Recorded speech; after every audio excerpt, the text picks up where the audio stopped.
guys, Brian here with Stogie Review at IPCPR 2018. What's going on, man? It's great to see you guys. It's been a while. Did I steal your thunder? It looks like you're about to leave. No, I just liked it. Okay. Nick Melillo here, Foundation Cigars. Great to be on Stogie Review. Bringing sexy back. You know, try to get sexy. I got to catch up with the beard situation, but what's going on? Yeah, we're here. We're here to talk about what's Foundation IPCPR 2018. That's right. It's been an exciting show. So we have some great new things coming out this year. One is the Wise Man Maduro Lancero. Look at this sexiness. This is beautiful artwork done by my art director. His name is Thief Operandi because he's like a thief in the night. Oh, nice. This is all hand done, and then we laser printed it into this box. Better yet, the cigar, 7.5 by 40, soft box press, San Andreas wrapper, addition to the Wise Man Maduro line. So 500 boxes right now. 500 boxes. Okay. Yeah, the Wise Man Maduro has just been. That's an awesome cigar. Awesome cigar, yeah. So what are we looking in terms of price points on this price points, we're in the 13 range. In the 13, yeah. 13 range, we're looking at shipping end of August, early September. Read my mind with the next question. Yeah, so they're aging right now. Okay. So I'm going to definitely hook you guys up with one. I definitely let them sit and age out. So Sure. But we're looking September, they should be ready. They've been aging now in about 60 days already, so I'm going to give them to the end of. You know, this cigar, it's such a thin ring gauge, and then when you use the San Andreas wrapper, when you're working with this on the floor, it has to be very, very moist, you know, when you're working with the wrapper, so then you have, this whole thing just absorbs moisture. So it's a sponge. So you gotta age them out properly before you ship them. So, yeah, this is very excited about this one. Looking forward to smoking that one. Yes. Then we have the Tabernacle Havana seed, grown in the Connecticut River Valley. The seed type is called 142. That's how it's classified in the valley. You have different seed varieties in the Valley of Cuban seed. 1870, 1880, Cuban seed came to Connecticut. It's kind of hazy. We don't know where it came from in Cuba. There was a bunch of different seed varieties that came, but we don't have those details. We know that it came to Connecticut 1870, 1880. And all the research that I've done. Okay. Throughout the years, broadleaf kind of took a spot in the market because it was much larger and you can get a lot more cuts out of the broadleaf because it's so big. And then especially if you're cutting in between the veins, you can get a very high yield, right, from broadleaf. This is a completely different plant in the field, right? Okay. Broadleaf kind of droops over. You get a lot of breakage because the leaves are so big on the plant. Kind of snap. You see that crack right there. Exactly. These much narrower, thinner, and they're growing upright. So you get much better yields in the field. Very erect. Very erect. Yes. Very erect plant, which is great for yields. You get some great yields with erect tobacco. You know, you don't get that droopage. You know, no droopage. No droopage. Very erect. Exactly. So that's. Great yield. Love a nice yield. You gotta have a nice yield. This seed I've been working on is resistant to disease, which is great. So you get it's a high yield. All right, this is taking a turn.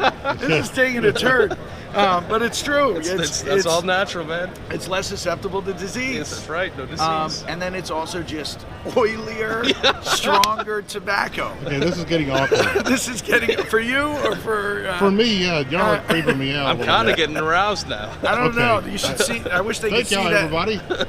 I think you should see this microphone on this thing. So this is, in my opinion, if you ask me, what's one of the most difficult tobaccos to cure? This is definitely up there. And after talking to a lot of tobacco guys, you know, a lot of legends in the business, a lot of guys with experience, I get that from a lot of people. And that is because there's so much oil and it's such a thin leaf with tons of oil, if that makes sense to you. Whereas broadleaf, much thicker vein structure, much heavier leaves, so it can take a little bit more in the fermentation piles. This is so thin, has so much oil, you have to be so careful that when you get to a point after 3 years in fermentation, within 1 day, if it goes, you take the heats up too much, you can lose everything. There's a window when it's ready, and it's about that big. Wow.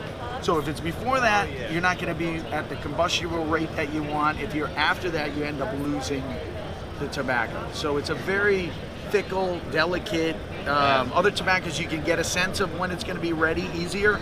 This, it just comes to a point and it just happens. So what are you doing? You pulling leaves out and like trying to light them to know where they're at? Or? Well, and that's what's interesting about this tobacco is the burn test, which is typical. You see guys that, typically that have the tobacco and you hold the tobacco up. You ever see, and you put the lit cigar. That's the burn test, right? Okay. Or you take the lighter and you burn it and you can see this tobacco will burn perfectly on a leaf test.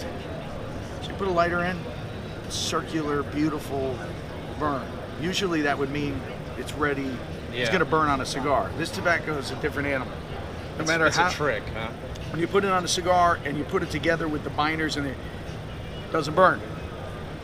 Strange. Okay. So strange. And to be honest with you, I've showed it to many tobacco men over the years, and it's a very unique tobacco. It's got to be the oil content or something. It's got to be something with that. It is the oil content. Yeah. If you see, this is, where's my Robusto box, actually? If you don't mind, go ahead. We'll open one of these boxes because they're sealed here. But I want you to really smell the aroma of this and see the oils popping out of this.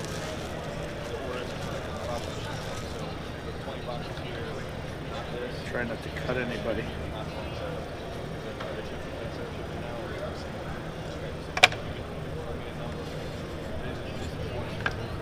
These have been sitting for. Oh, nice. Yeah. Yeah, nice. But there's just such a sheen on these things. Yeah. Unfortunately, these have been sitting still in probably, I don't know the moisture content here, but it's not. It's not too high. 0% humidity. At least we had a little rain a couple of days ago. That was glorious. Yeah. But it's not the most ideal place to be storing cigars out here in Vegas. But so super tasty, spicy.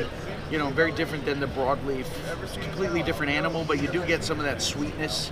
But you also get a lot of spice. So there's a significant difference when you light this baby up. It's got its own characteristics. So it's very cool. Yeah.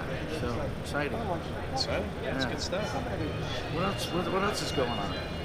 We haven't talked about CMEs in a long time. No, we haven't. I keep looking at your shirt, thinking about CMEs. I know. Yeah. It's. I've gotten really much deeper into my research of coronal mass ejections, and I'd love to talk to him about sometime. Because we need a dedicated CME cigar. I know. I think we need like a documentary on Netflix. We need to record one for Netflix on CMEs. I got CMEs traced back now to 12,000 BC. Oh, really? I think that we had a huge cataclysmic event at the end of the last ice age. They're looking at a potential comet, but I think it was a large sun coronal mass ejection storm. That's an interesting theory. I had never thought of that. I hadn't connected the two, but CME foundation. You notice there's no ice on that at all. No ice. There's no ice. That was after the CME. That's right. That's when the tobacco started growing. That CME, like supercharged the plants, turned them into tobacco. Yeah. I think that's what Nobody happened. can copyright CME because we got that locked. Do you? That's right. We got it locked. So when are we going to see a CME cigar? Next year. Next year? Next year. All right. I'm still thinking about the concept for the band and whatnot. Yeah. Do you already have a blend in mind for that? I have a little something.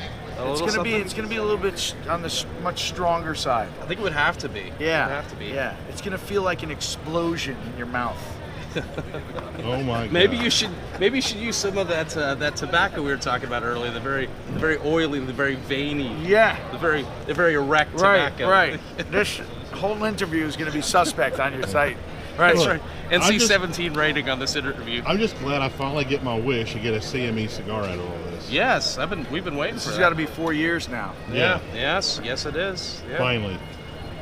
It's about time. Awesome. Well, man, thanks for taking a few minutes to talk to us. Guys. Really appreciate it. I appreciate You're you the guys. man. Good to see you. Be aware of the CMEs. Don't let them get you. Always. Do your research, CMEs. CMEs. Right. Check it out.